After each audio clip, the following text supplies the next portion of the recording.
There is no greater joy than coming home after a long day and being greeted by your pets. In fact, over 63% of Americans have at least one pet, according to a 2008 pet owner survey. This statistic, however, is only applicable to common pets such as dogs, cats, birds, fish, and small rodents. One thing I'd like to make you all aware of is the exotic animal trade, which is believed to have a $10 to $15 billion profit each year. It is a booming business, but in the wrong hands, exotic animals can cause a lot of problems, both for the owner and for the public. Our love for animals is likely a large contributor to the animal trade, as people are constantly looking for new and exciting things. I mean, how cool would it be to own a koala bear? This is where the problem occurs, because our love for animals causes more and more exotic animals to be introduced into a domestic setting. And sometimes, these cute fuzzy animals turn out to be much different than we thought.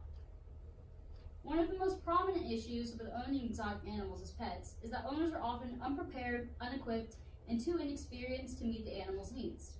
In an interview with veterinarian Sam Rivera, he stated that many non-domesticated animals have specific nutritional, environmental, and behavioral needs that are difficult to duplicate in the captive environment. This gives evidence that caring for an exotic animal is often outside the capabilities of the average person.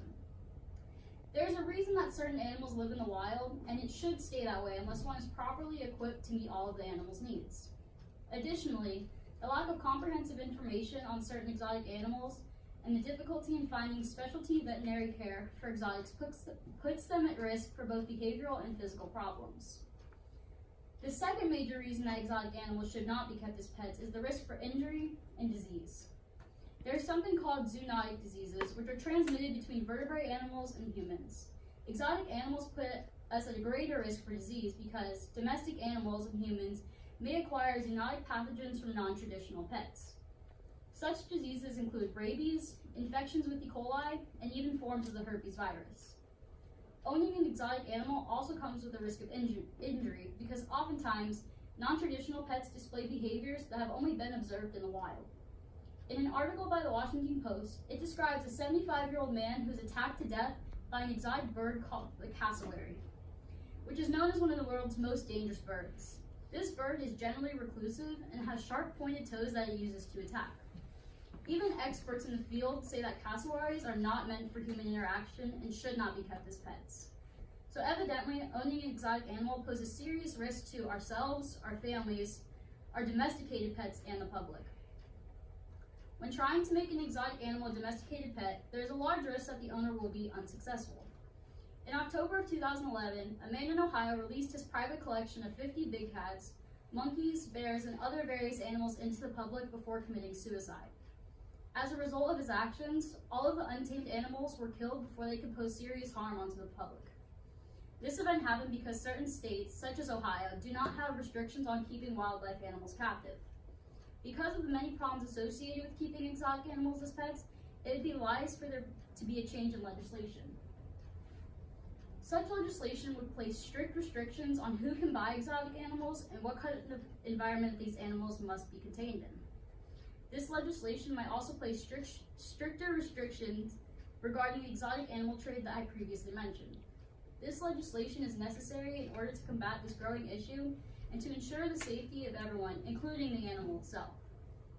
In the future, if regulations regarding exotic animal ownership were to take place, it would mean great things for the future. First, the number of exotic animals introduced into domestic settings would largely decrease. This would mean that the chance for disease, attacks, and release into the wild would also decrease.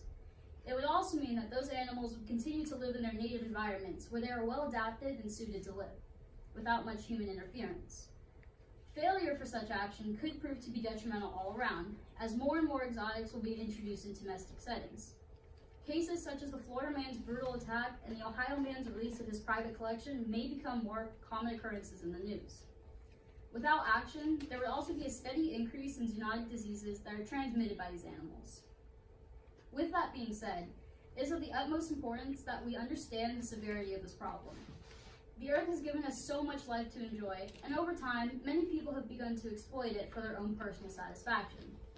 While it may be fun and exciting to own an animal not found in a traditional pet store, they aren't very suitable pets. Injury, disease, and release into the wild are potential consequences. Due to a lack of effective legislation regarding the buying and selling of exotic animals, more and more are filling our homes. It is because of this that I urge you all to write your legislators pushing for stricter regulations and a ban on illegal animal trading. I would also encourage you to support wildlife organizations who work towards bettering the lives of these animals. In order to preserve the lives of Earth's precious wildlife, along with our own well-being, we must take the necessary steps before it is too late. Thank you.